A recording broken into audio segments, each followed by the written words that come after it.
Annem. Bunu şuraya koy. Hayır. Ha. 3 kardeş olarak ona destek... Oh. Şu an üstüm böyle un oldu. Sizden destek istediğimiz bazı bir konular var. İnşallah güzel konuşmuşuzdur, anlatmışızdır Baygın konuşmadık değil mi? Arkadaşlar derdimiz büyük. Bize yardımcı olun. Dedi enişte beni dedi sabah sabah ağlattın dedi. Bir kanalımızın ismini değiştirmek istiyorum ben. Bodrum Mavisi koymak istiyorum. Umarım derdimizi anlatmışızdır. Anlatmışızdır. Yani Anlatmışızdır, evet.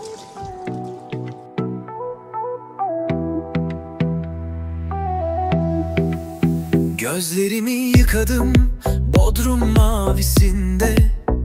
Rüzgar serin dokunuyor derinde. Dalga vurur sahile usulca. Huzur gizlenmiş o koylarda. Güneş ufuktan vedaya kalkar. Maviyle sarılır kalbim tam orada. Zeytin dalları sallanır usulca. Gönlüm sürgünde ama artık evinde. Bodrum mavisi hoyrat değil. Dokunur yüreğe sakince bir film. Denizler çağırır kimse gibi değil. Huzurun rengi mavi de gizli.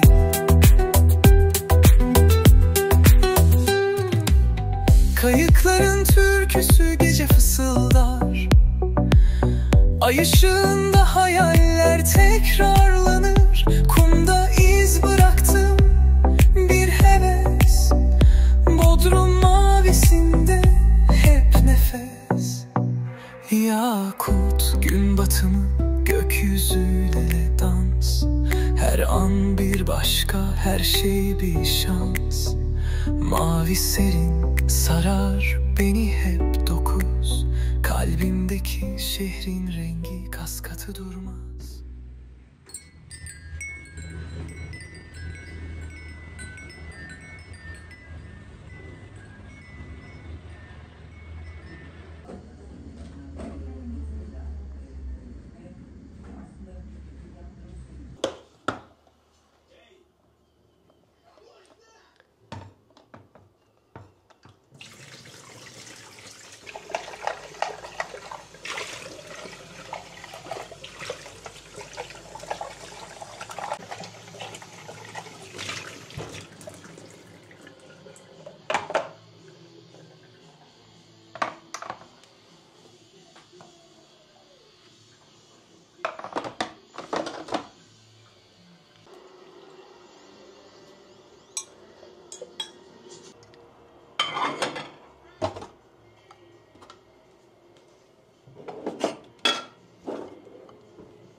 Fabrika gibi çalışıyor. Ne gürültü yaptı ha.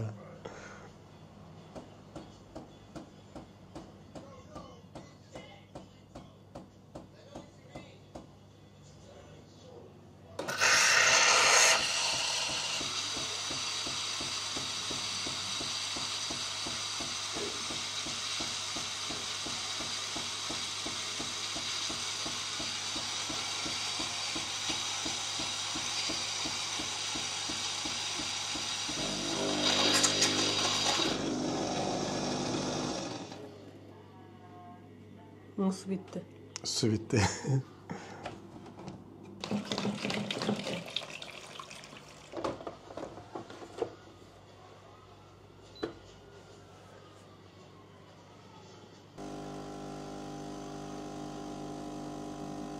Bu benim. Gülen yüz. Ben de latte. Dün cappuccino içtim çünkü.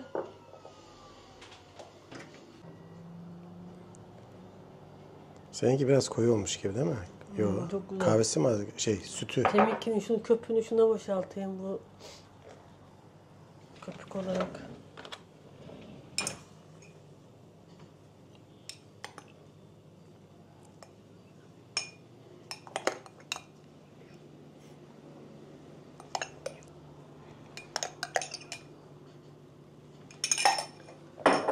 Evet. Bugün değişik bir başlangıç mı oldu diyorsun? Evde bir başlangıç. Evde vlog. Sen ne yaptın? Ne yapayım? Köfteleri hazırladım. Ha, düşmüş mü? Şunları şeye koymam lazım. Şimdi köftelerini hazırladım da. Ama ilk önce köfteden önce kurabiye istiyor ya İsmet. O yemek hazır zaten. Bir kurabiyeye mi başlasam? Nasıl yapalım? Kurabiye yap. Sonra da yemeği hazırlarsın. Yemek daha erken zaten. Kurabiye yapayım çünkü İsmet ister. Kurabiye canavarı. Evet, kurabiye canavarı burada. İlk önce hangi kurabiyeyle başlayalım? Tuzlu. Tuzlu mu? Tamam, o zaman bugün sadece tuzlu yapalım, tamam mı? Yarın da tatlı yapalım. Olur. Tamam. Sen içeri gidebilirsin. Ben hazırlayayım malzemeleri. Anne. Yuvarlanıyorum. Yuvarlan yuvarlan. Kahvemizi içelim. Evet. Daha da nasılsın Seda Hanım? Çok şükür. Nasıl? Matruşka. Az kaldı değil mi? Kolun tedavisi bitiyor. Kaldı. Sezon da açılıyor. Sezon açılıyor. Az kalmasa da Evet, az kalması sezon da lazım. açılıyor. Şöyle. İyi iyi ya. %80 bir düzelme var. Yani sezon... Normalde seansları bitirmişti doktor. Ama ben dedim ki 1-2 seans daha yapalım. Çünkü çok iyi geliyor seansta. Evde artık fizik tedavileri arttırdı. Yani top bende şu anda. Oradaki o sertlik falan bitti. Ağrılar bitti. Ama tabii ki hareket kısıtlılığı devam ediyor. Evet. Kol olayı olur gider.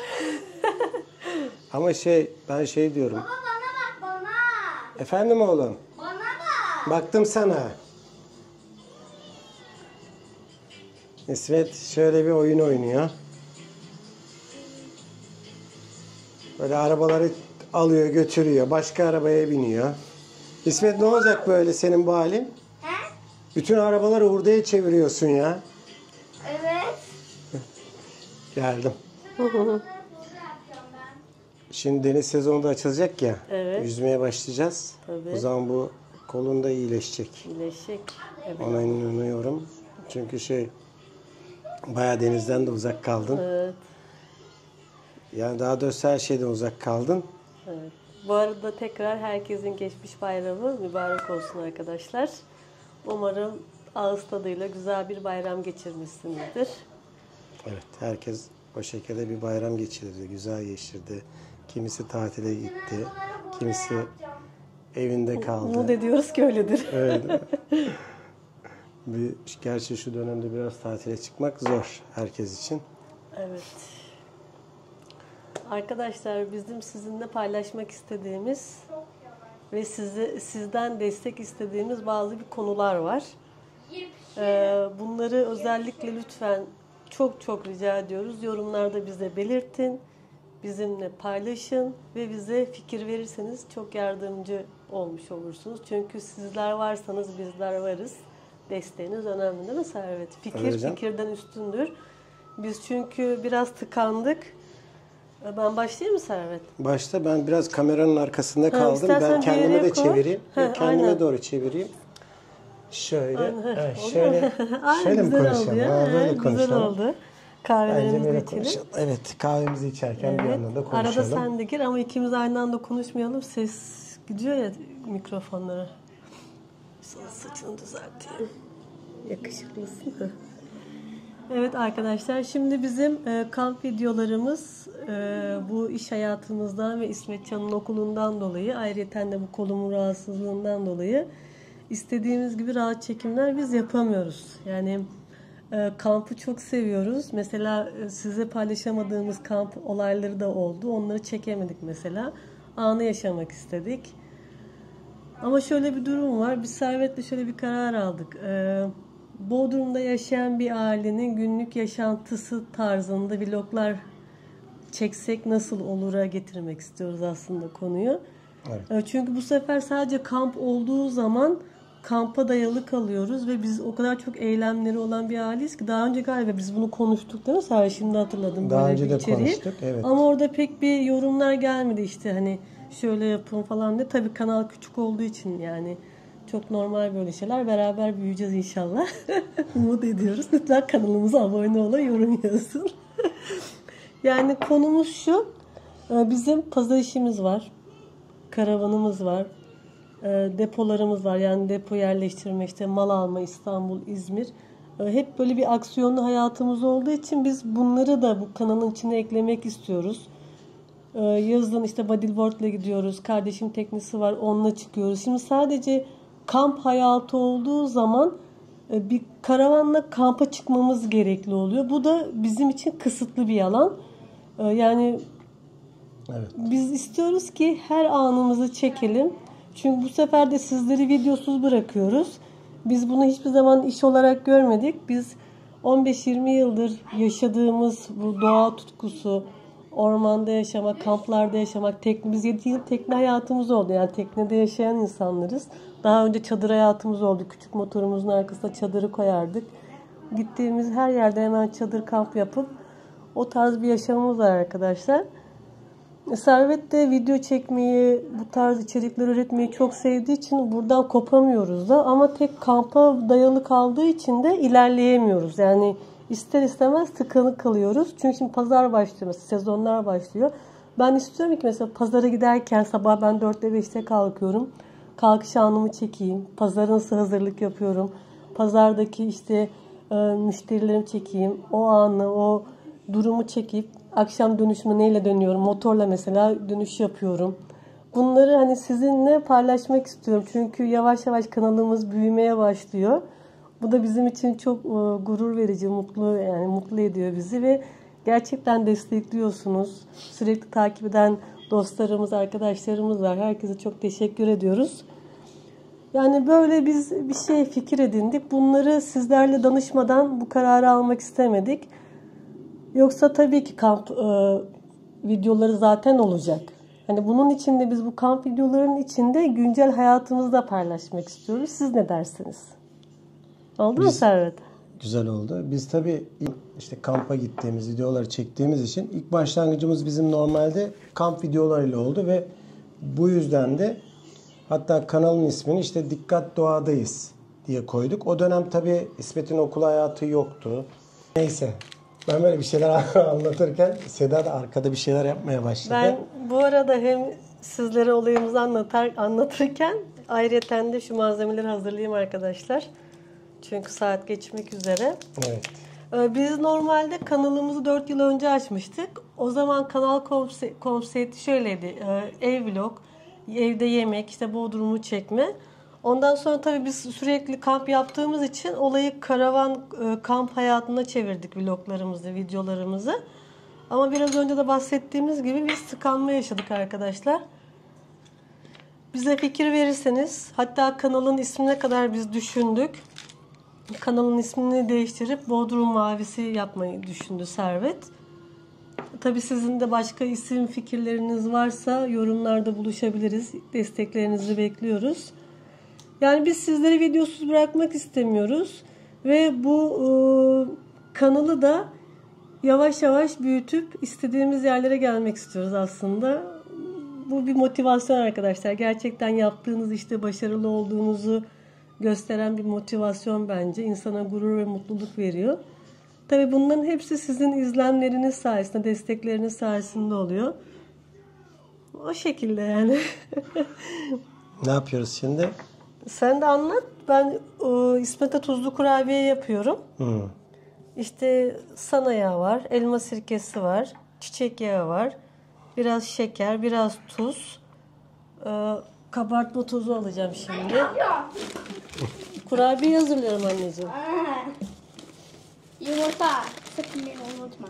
Anne. Annem. Bunu şuraya koy. Hayır. Ha, İsmet. İsmet neden böyle İsmet bir şey ne yaptı yaptı? biliyor musun? Bırak o yağ Bak. şimdi ya. İsmet bunu buraya koyacağım dedi ama İsmet bunu buraya niye koydun Boş biliyor musun? zannetti bunu. Bunu boş zannettin değil mi? Hayır şuna koysan önemli değil. Yağın içine koydu. Bunun içerisine dedi koyayım dediği andan itibaren onun içerisine İsmet. basket Bu. Yani. Olay şey. Yani iyi oldu değil mi? Çok iyi oldu İyi anneciğim. oldu. Ne Telefon demezsin? çalıyor, Ha haberiymiş. senin mi o? Yani 444. yağlı olsa güzel olur. Hemen bakayım. Şaşkınım ya. Evde duracak. Alo. Evde dursun ya. Alo. Yani ben Merhaba, iyi günler. boş zannettim. Bu ne ya? Görünmez yağ mı? Kurabiye yapıyorum ya. Yaptın mı düzeltmeyi? Yani zaten. Sen kahveni içmemişsin. İçiyorum, hiç ben İçiyor musun? Ha? içemiyorum ki. Ben de gerçi içmedim. Yavaş yavaş içiyorum. Evet. Nerede kalmıştık? Evet, kanalımızdan bahsediyorduk. Evet. Ben o ismi düşündüm. Bodrum Mavisi. Sen bir şey düşündün mü? Yani Bodrum Mavisi güzel. Güzel değil mi? Güzel yani. Bodrumlu aile olmaz değil mi? Bodrum'dan bir aile. Bodrum'dan bir aile. Yani işte bu o kolay isim bulunur. Evet. Ama şimdi Kanal Kamp üzerine ya böyle bir geçiş yaptığımız zaman izleyiciler tarafından sevilir mi? Hani yani onu o yüzden zaten şu anda bu videoyu çekiyoruz ya yani onlara Tabii. danışmak için Tabii. onların fikirleri önemli. Çünkü onlar izleyecekler sonuçta yani. Öyle canım, öyle. Ama şöyle bir şey daha var. Bulunduğumuz yer var ya Seda, hani Evet. bu Bodrum. Bir yerde de böyle bir yani herkesin aradığı.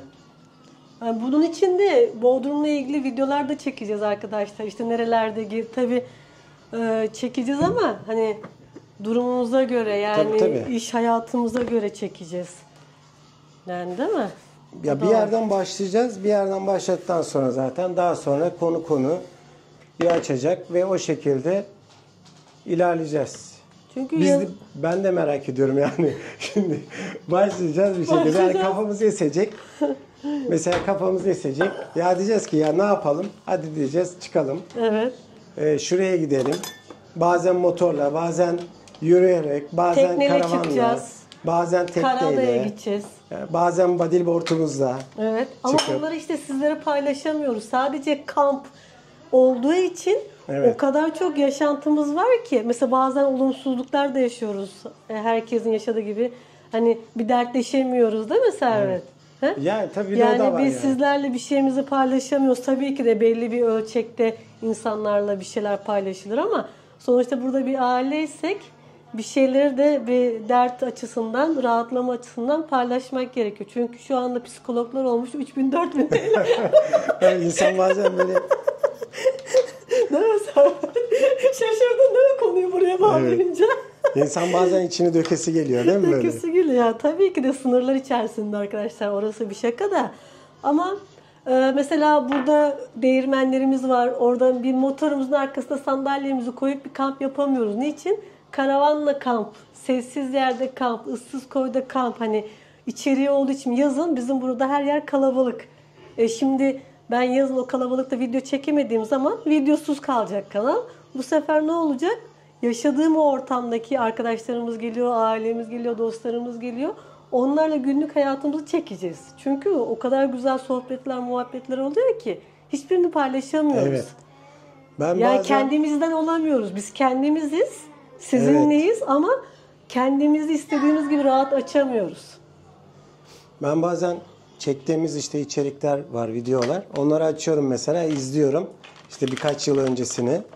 Çok güzel, hoşuma gidiyor. Yani eski fotoğraflara bakar gibi eski videoları izliyorum. Bu da anı oluyor insana. Bir yerde de zaten ben hani bende çok eski videolar var. Yani 8-10 senelik videolar var. Bu tekne hayatında olduğumuz yıllara ait hep videolar çekmişim. Ara ara mesela onlara bakarım. Hatta paylaşırım onları normal sayfamda. Tabii o esnada birlikte olduğumuz ailemiz de görür. Onların hoşuna gider. Yani bir şeyleri böyle fotoğraf haline, video haline getirmek sevdiğim şeyler bir anı halinde kalıyor. Bunu da seviyorum. Bazen güzel anılarda yakalıyorum. Komik anlarda yakalıyorum. Bunlar güzel oluyor. Biraz önce mesela ne oldu? İsmet yumurtayı cumburlop buraya attı. Bilmiyorum kamera çekti mi o esnada. Şimdi mesela bodyboard'umuz var arkadaşlar. Havalar ısınıyor. Biz bodyboard'la çok farklı bizim projelerimiz var. Çekmek istediğimiz şeyler var ama konseptten dolayı tıkanıyoruz, çekemiyoruz. O yüzden bize çok iyi gelecek. Aynen. Ve sizlere de güzel Bodrum'la ilgili bilmediğiniz, görmediğiniz Bodrum sokakları olsun. Pek biz lokantalara, restoranlara gitmiyoruz. Sizin için onda oralara da gideriz. Eskiden çok gittik ama.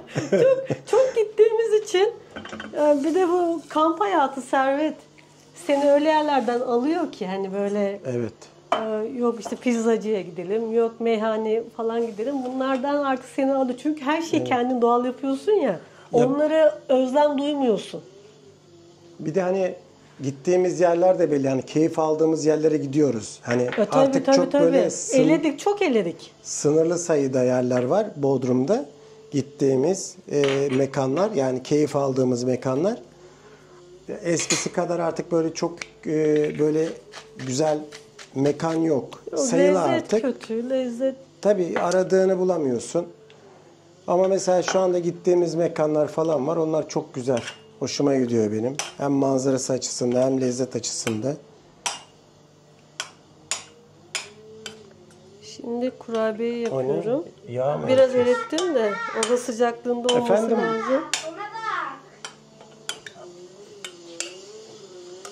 Bak şimdi annesi şimdi de yani araba yetmedi. Şimdi de jet ski'ye biniyor. Yapar.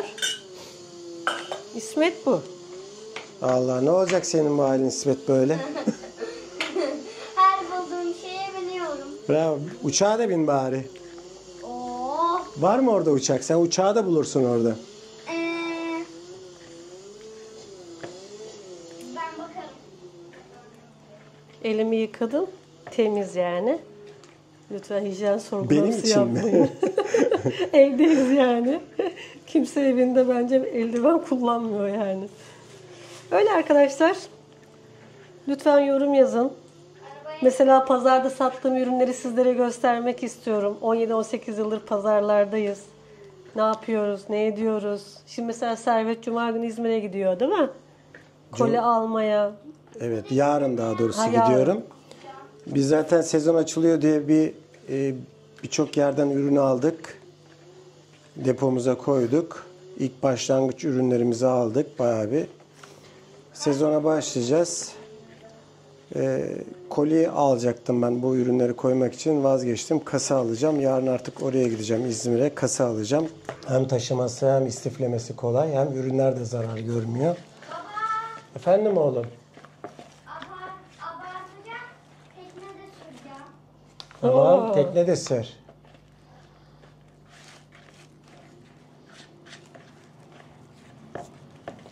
Bugün babam gelecek. Evet. Onun canı patatesli köfte yemeği istemiş arkadaşlar, söylemesi sayıp.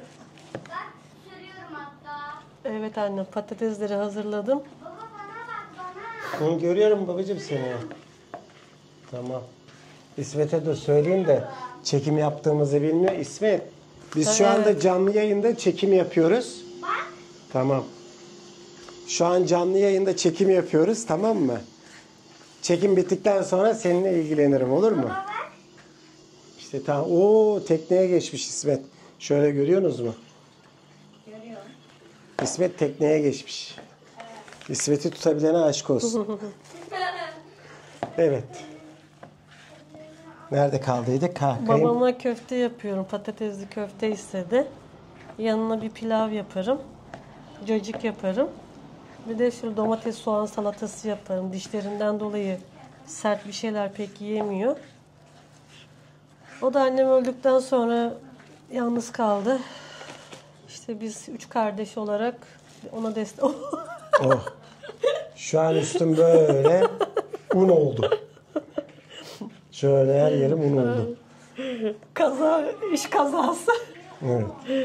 Ona destek olmaya çalışıyoruz elimizden geldiğince arkadaşlar. Allah'tan kendi işi var. Onunla meşgul oluyor. Kafasını dağıtıyor. Bu şekilde biz de hayat mücadelemiz devam ediyor. Hayat bir şekilde devam ediyor. Evet. Hayatta en önemli neymiş? Aile. Evet. Çok önemli arkadaşlar. Bilmiyorsanız da lütfen bilin. Her ne yaşıyorsanız yaşayın. Ama ailenize sıkı sıkı sarılın. Hayatta tek gerçek olanlar aileniz. Burayı sileyim mi ben? Nereye, oraya mı? Buraya. Yok, bana engel değil o. Hı. Evet, ama ben yine de bir ara vereyim çekime çünkü aşağıya da aktı, üstüme de aktı bunun. Evet, tamam. Şöyle bunları temizleyeyim, tekrardan kaldığımız yerden devam edelim. Evet, temizliğimi yaptım. Ben şuram kalmış, onu görmediydim. Kolumda kalmış. Evet. Pazarlarımız başlıyor şimdi. Bayağıdır pazarlara çıkmadık biz. 3 pazarlara çıkıyoruz. Gerçi başlasak bile şu anda çok erken arkadaşlar. Yani sezon burada Haziran'dan önce açılmıyor maalesef. Biz hangi aydayız? Nisan ayındayız. Nisan'ın 3'ü müydü bugün? Nisan'ın 3'ü. Benim tahminimce bu sezon tam anlamıyla Haziran'ın 20'sinden sonra açılacak. Yani öyle kafamda şey yapıyorum. Çünkü burada şu anda sezon bildiğiniz şu an kış sezonunda. Eskiden bu Nisan ayına girildiğinde burada bir hareketlilik başlardı. Tadilatlar artardı. Bir canlılık bir şey olurdu. Yani havalar gözetmeksizin yani Tabii. yağmur yağsın bir Mart şey olsa 5'te başlardı. bir şekilde böyle bir hareketliliği görüyordun. Ama bu sene o yok.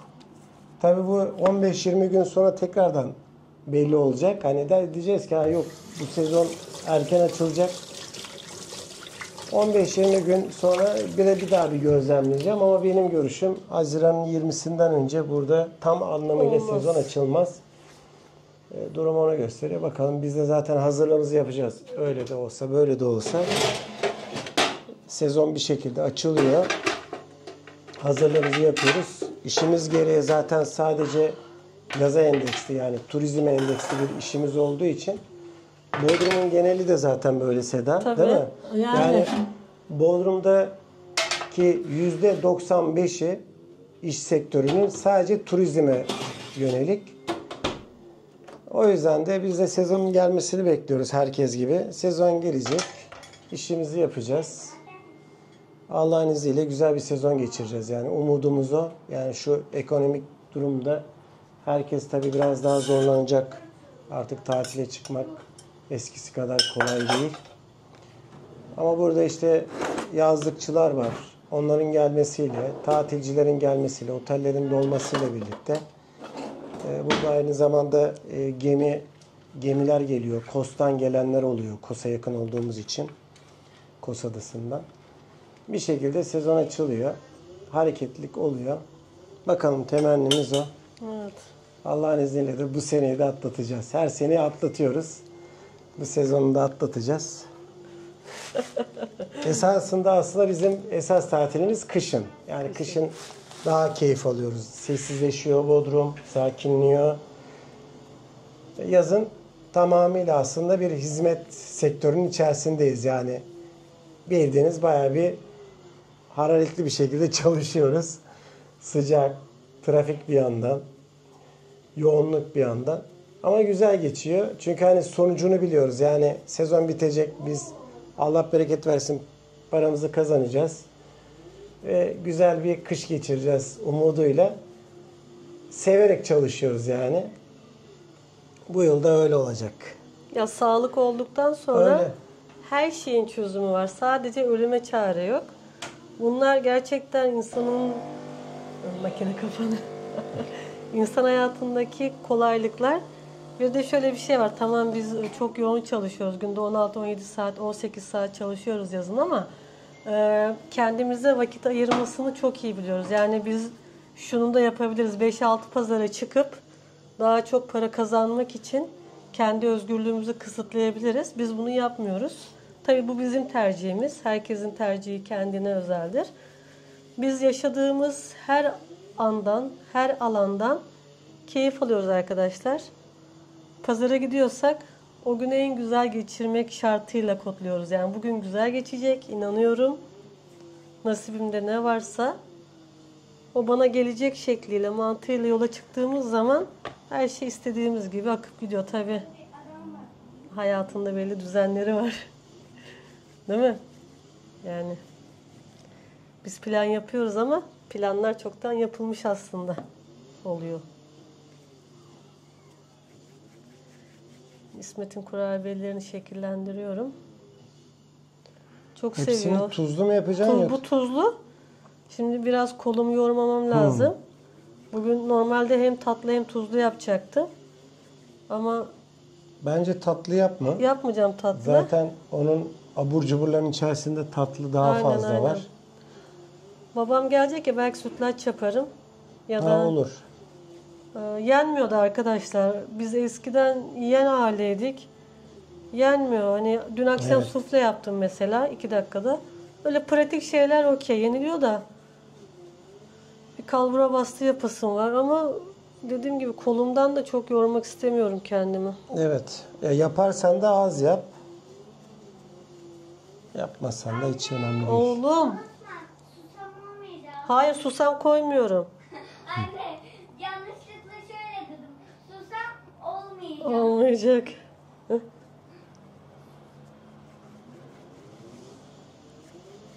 Var mı başka söyleyeceğim? Muhabbetin Yok. güzel ya, sen konuş, dinliyorum ben seni. Biraz hep ben konuşuyor oluyorum. Biraz sen konuş. Ya ben konuşurken çok fazla düşünüyorum. Düşünen adam gibiyim Çok yani. düşünme bence. Her şey Ama olduğuna varır. şöyle bir şey var. Normal anlamda insanın hayatında bir sürü teferruatlı işler var. Mesela işte biraz önce işte muhasebe aradı. İşte geçen seneye ait Seda'nın Bağkur ödeme dökümlerini istedi. Şimdi E-Devlet'e gidiyorum, o ödeme dökümünü çıkartamıyorum. Yani o kadar çok şey ki hani insanı yoruyor bu tarz şeyler. Oradan onu düşün, bunu yap, ödemelerdir, o sudur, bu sudur. Böyle insanın hayatında gerçekten çok teferruat var. Aslında normalde erkeklerin bence daha fazla şey var. Çünkü ben kendimce şöyle düşünüyorum. Birçok şeyi takip ediyorum. Mesela işte arabanın vizesi, arabanın Her şeyi vergisi, sen takip arabanın ediyorsun. bakımı, evin İsmet, faturaları. biraz sesini kısar mısın annem onun? Bir takım böyle çok şeyleri takip ettiğim için bir yerde de böyle bir beynim falan bazen duruyor. Sesini kıs dedim annem sadece. Seda ile bir şey Çok konuşurken açık sesi. aklıma şey geliyor. Ya diyorum ki işte şu gün bir ödeme var deyip böyle o an o güne gidiyorum. Böyle takılıyorum. Bir şeyi düşünürken başka şeye düşünmeye başlıyorum derken böyle şey içerisinde oluyorum. Bazen böyle geliyor bana. Yani ben sıraya koyuyorum. Mesela karavanda bile yapılacak işler var. Onları bile sıraya koyuyorum. Mesela karavanda su boru hattı tekerleğe sürttüğü için orası patlamış. Onu kesip yönünü değiştireceğim. Onu yapacağım. Böyle küçük küçük şeyler var. Evde de aynı şekilde yapacağım küçük küçük şeyler var. Ve erkeklerin işi bitmez. Değil mi Seda? Ya ben eskiden daha çok şeye destek oluyordum, servete. Her şeye yardım ediyordum, yetişiyordum. Ama sonra yorulduğumu fark ettim. Çünkü zaten başlı başına evle ilgilenmek, bir yemek yapmak, mal seçmek, o malları işte hani satış olayını düşünmek, çocukla uğraşmak falan. Ben kafamda bazı işleri eledim. İlgilenmemeye başladım. Yani bunlarla hep servet ilgileniyor. Ama sonradan da şunu düşündüm. Bir şeyleri de bilmek lazım. Yani bir şeylerin elinden... İsmet, çok açık televizyon. Rahatsız Ama- edici bir sesi var onun. Kapıyı kapatsana anneciğim. Yoksa arada vız diye şey başımı ağrıttı. Ama mesela ben pazarla Biraz alakalı... yükü servete verdim ben yani.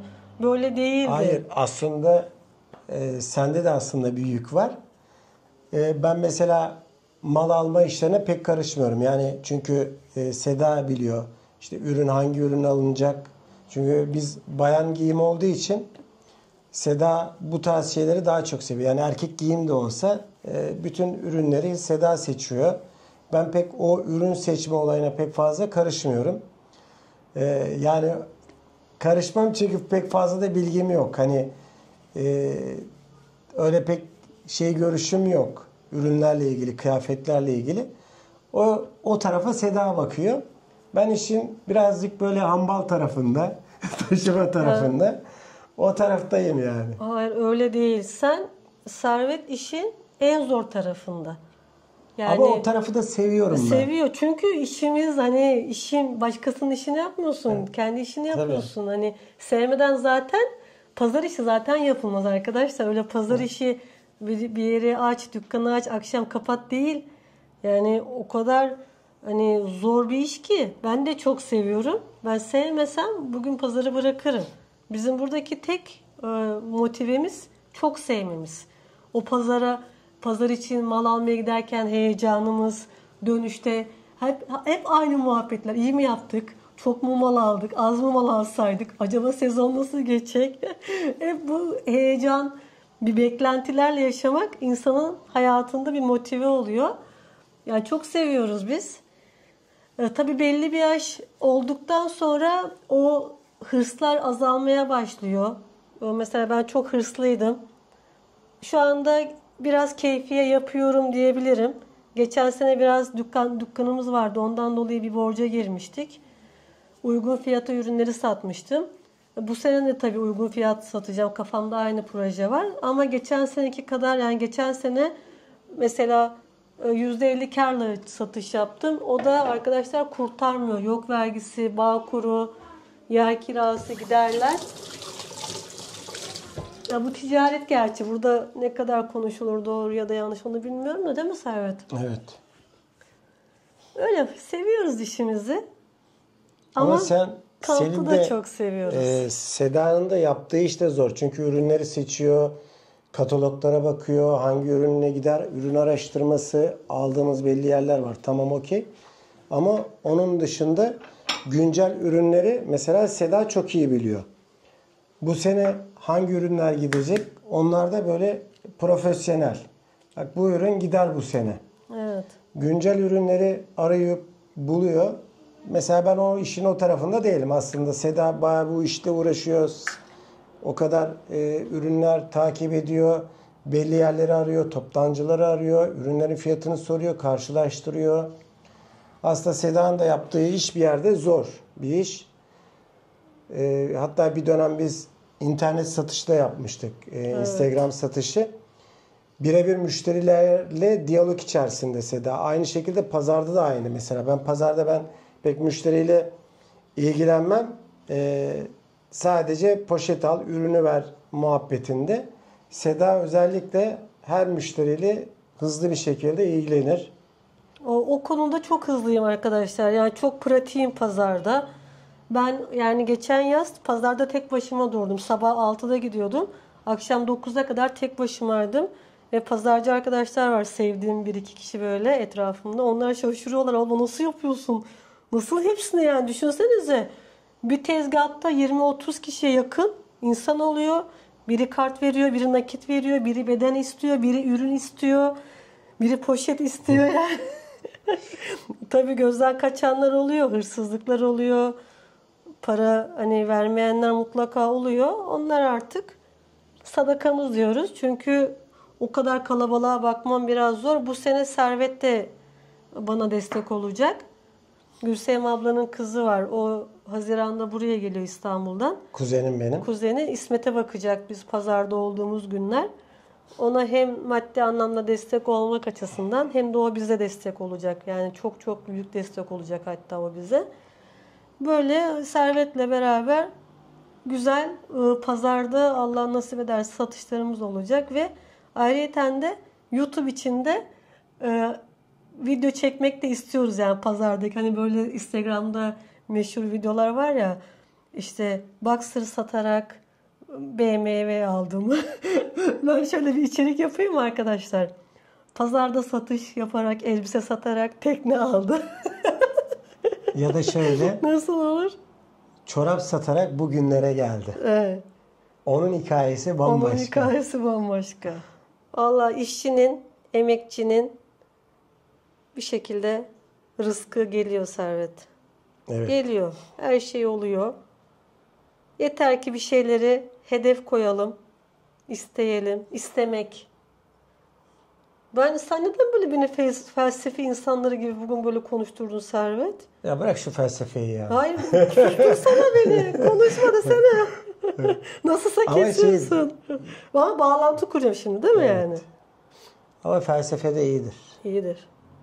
İçerisinde komiklik varsa. Değil mi? Komiklik, felsefede komiklik. Bir şey söyleyeceğim. Onları susam koyacağım mı? İstemiyor. İsmet'inkilere koymayacağım. Bir bölümüne koyma ama koyacağın tarafa şey de koy. Çörek otu da Çörek koy. otu tamam. Konuyor çörek otu da zaten. Evet. Vallahi video çekelim derken kurabiye yaptım Servet. Bravo yani.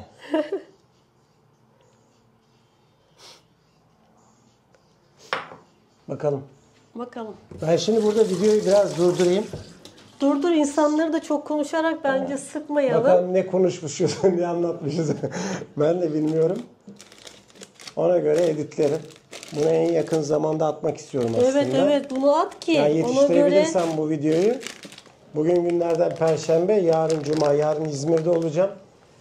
Hatta biraz daha bir çekim yapayım deyip üzerinden editi başlatıp yarına yayınlamak istiyorum aslında bu videoyu. Evet ben merak ediyorum. Ama lütfen arkadaşlar yorum yazın. Yani fikirlerinizi söyleyin. Evet. Yapalım mı böyle bir şey? Çünkü bu şekilde videosuz kalıyorsunuz. Evet. Biz de bunu bir iş olarak gördüğümüz için sanki işimizi aksatıyormuşuz gibi hissediyoruz. Normalde bizim işimiz pazar.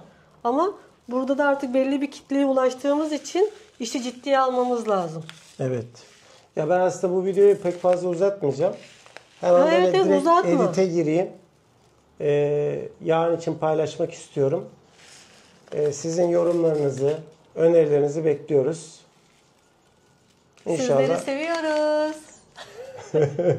İnşallah güzel konuşmuşuzdur, anlatmışızdır derdimizi. Konuşmadık değil mi? Arkadaşlar derdimiz büyük.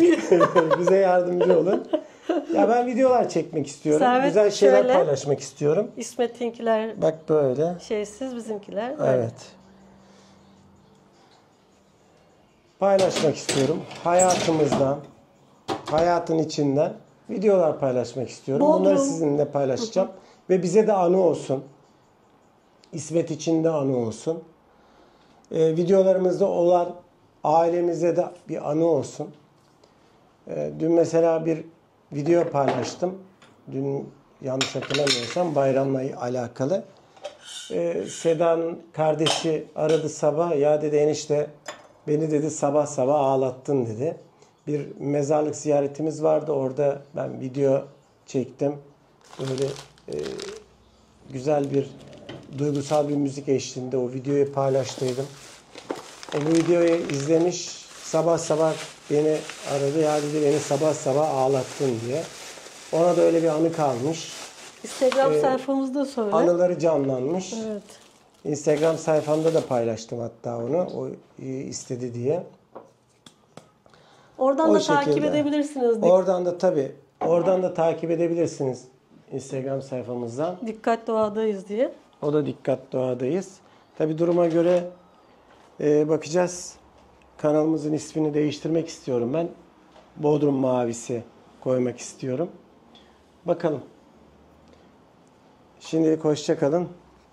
Görüşmek üzere. Seda ben kapatıyorum burada. Tamam kendinize Sen- iyi bakın. Desteklerinizi, yorumlarınızı, önerilerinizi bekliyoruz. İnşallah güzel olacak. Kendinize iyi bakın. Ben temizliğe devam. Umarım derdimizi anlatmışızdır. Anlatmışızdır. Yani anlatmayalım. Anlatmışızdır evet.